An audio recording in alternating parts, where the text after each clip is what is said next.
How to rotate video in Capcut.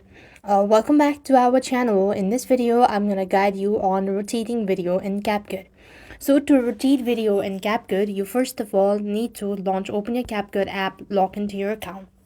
So once you're logged into your Capcut account, you then need to from the bottom of the page, you want to go ahead and select edit.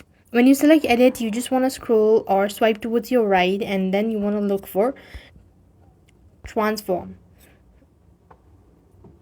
So over here you should be able to find the transform button. You can just go to the effects section as well, look for the transfer options. It's actually gonna be in the edit section. So you just want to swipe and locate the transform button. Here it is.